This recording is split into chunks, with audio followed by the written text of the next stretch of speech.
Hai anak murid cikgu yang comel-comel. Hari ini kita akan belajar topik berkaitan dengan bully. Apa itu bully?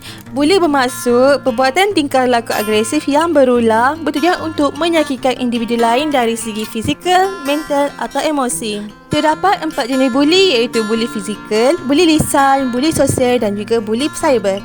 Yang pertama adalah bully fizikal. Bully fizikal adalah apa-apa yang melibatkan perbuatan secara fizikal sehingga menyebabkan kecederaan atau kerosakan harta terhadap mangsa bully. Contohnya, memukul, menendang, mencuri, menyembunyikan barang, memaksa mangsa bully melakukan perkara-perkara yang tidak diingini dan juga lain-lain lagi.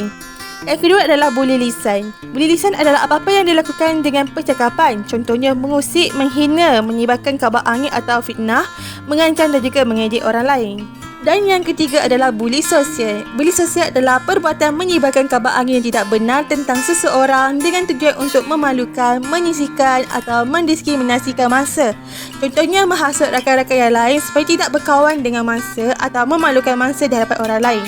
Yang terakhir sekali adalah bully cyber. Bully cyber adalah perbuatan mengancam, memalukan, mengganggu, menakutkan dan menjatuhkan maruah seseorang melalui media elektronik seperti pesanan ringkas, perbualan dalam talian. Sebab bully terjadi. Mengapa bully ini boleh terjadi dalam kalangan kanak-kanak yang masih kecil? Jawapannya ialah kanak-kanak terpengaruh atau terikut-ikut dengan tingkah laku atau perbuatan rakan sebayanya untuk membuli rakan yang lain. Kanak-kanak yang mempunyai kawan yang bersikap panas baran seperti cepat marah mempunyai potensi untuk membuli kanak-kanak yang lain.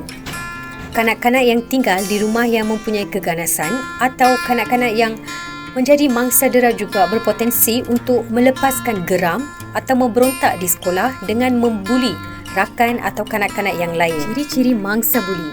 Apakah yang akan terjadi jika seseorang kanak-kanak itu dibuli? Yang pertama ialah kanak-kanak akan mula jauhkan diri daripada orang ramai.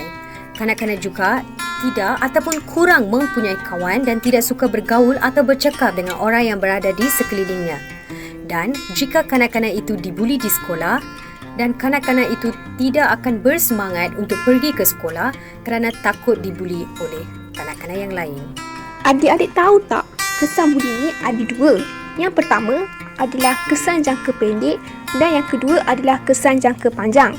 Kesan-kesan ini akan mempengaruhi 3 aspek utama iaitu aspek psikologikal, aspek fizikal dan aspek pembelajaran. Baiklah, mari kita mengenal pasti kesan buli jangka pendek berdasarkan 3 aspek berikut.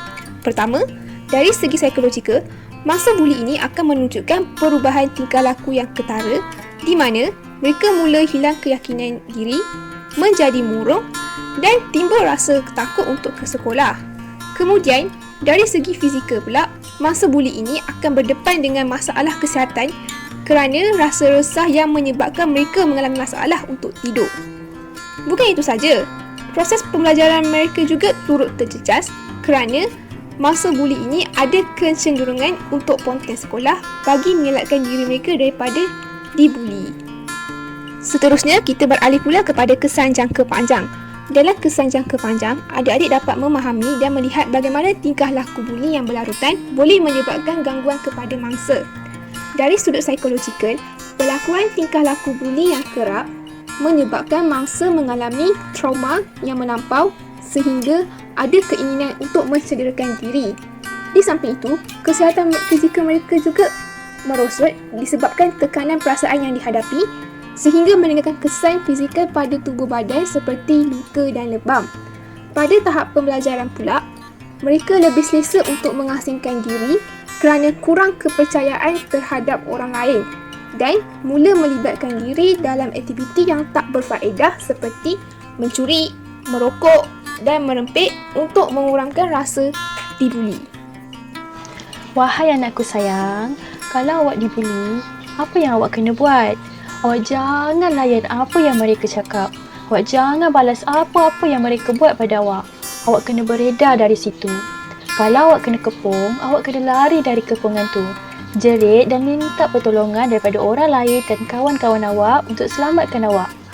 Elakkan bahaya. Atau kalau awak nampak mereka ada di jalan tu, awak jangan lalu jalan tu. Awak cuba cari jalan lain. Dan awak kenalah ceritakan masalah awak kalau awak dibuli pada cikgu dan ibu dan ayah.